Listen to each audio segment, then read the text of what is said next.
Today I'm going to show you how to make any document interactive for teaching or for training with Google Jamboard. I'm going to just share my screen. So you have to have a Google account in order to do this. So I'm going to go to jamboard.google.com and I'm going to go to the bottom right with the plus sign and click on New Jam.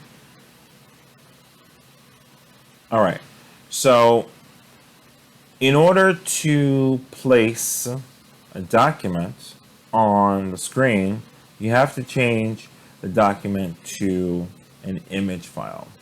So it works well with JPEGs and PNG files. So I'm going to click on this icon here, the image, add image, and I'm going to get my file.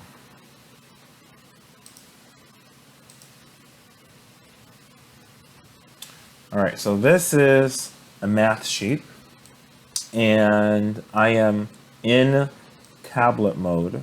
So this works very, very well with tablets because you're not bound by using a mouse and you can press right down on the screen.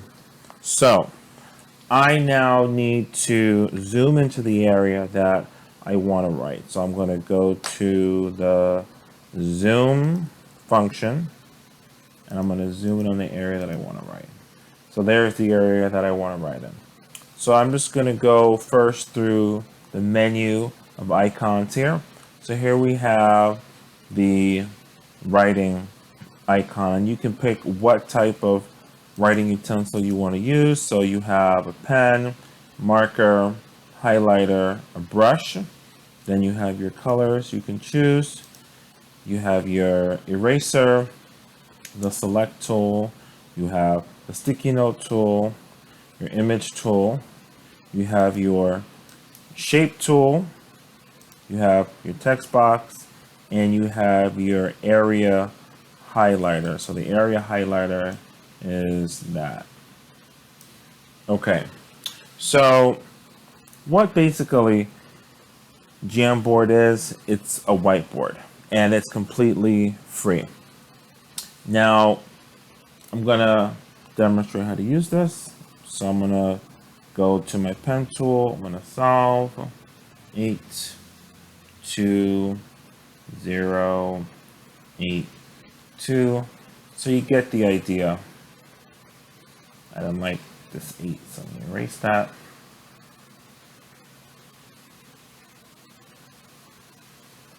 Now, let's say that you're a teacher or you're a tutor or you're a trainer and you want to work on a document with someone in real time. So what you do, you go to share, and then if you want to give that person access to writing on it while you're doing it, you change the access to anyone with the link, and then you change the permission to editor. And then you copy the link.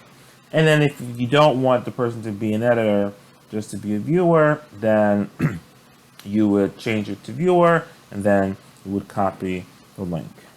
So that is how you use it. I hope you find this helpful, and please leave any comments you have in the comment area. Thank you.